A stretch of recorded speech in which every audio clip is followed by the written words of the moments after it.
History of Rossmönster, I guess, started before the name. My grandfather was a woodworker and carpenter. After he retired, he went back to school to become a woodworker, and so I learned a lot from him.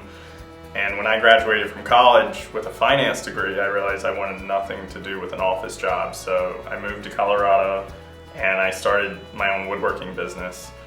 The name came years after I even started from my now father-in-law. It stuck, it was perfect. So we say Rossmönster, it's Mönster. It means to design and create artistically.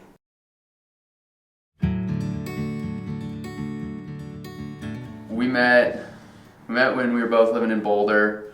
We had a friend that had an old yellow school bus, like a 1990 International, and he would get us all together on weekends, and we'd go on river trips, ski trips, bike trips, and that's where I first met Ross. We started doing our own trips together and just became good friends over the years.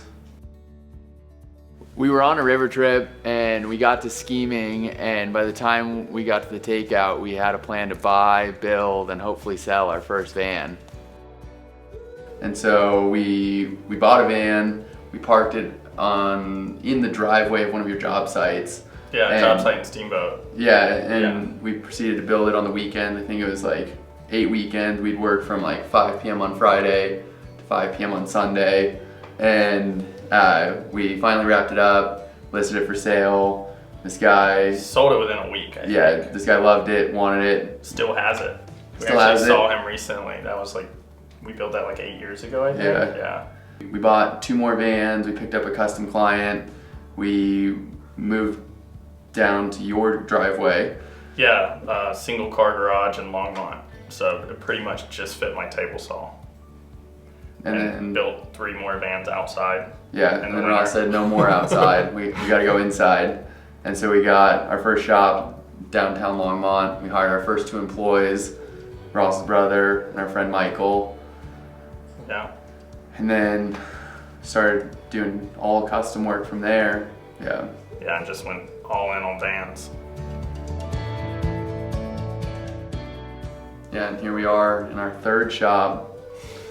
Got 20 employees. Yeah. And yeah. Yeah, now doing over a van a week. Yeah. Yeah, so. You know, what's really special here is kind of 2-part. I think that our capability, it really sets us apart. You know, we have the ability to pretty much manufacture everything that we put in these vehicles in-house. And from what I've heard from a lot of our clients, we say yes.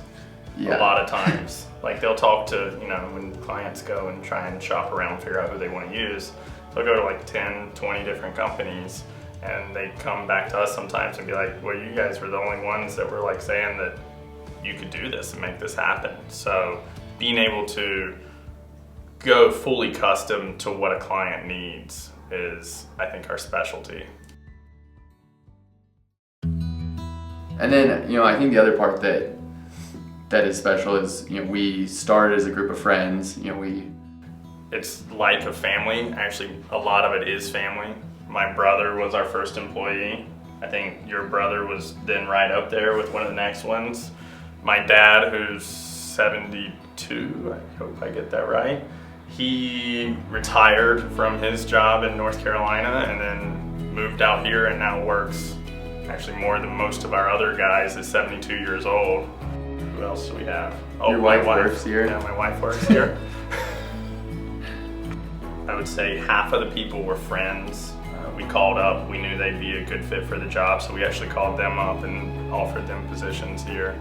And we were trying to build a team that's not just work for everyone. It feels different than, what people would say a normal job is. So. I think that our product speaks for itself in a lot of ways, and where our product doesn't speak for itself is what we provide behind the scenes. From being able to hear and understand and work with our clients to really build them a solution that fits their needs, to then supporting them on the back end to knowing how the system works and being able to help you remotely, and having a service team here on site to make sure that your rig is running smoothly out in the wild, or should it need to come in for service, we're here to support. I would say one of our biggest things is not just sourcing, materials and stuff locally like we try to do, but it's also we try to keep everything in-house. Like, we don't hire out or farm out any of our work. We have a full fabrication shop for all of our metal work. We have a full woodworking shop for all of our carpentry stuff. We try to keep everything right here in-house, and we've tried to build, and we have built, a great team to be able to run those shops and create the products that we put out there. At the end of the day, we're just the craftsmen that build the vehicles that hopefully will allow you to get out there and adventure and to live your dream.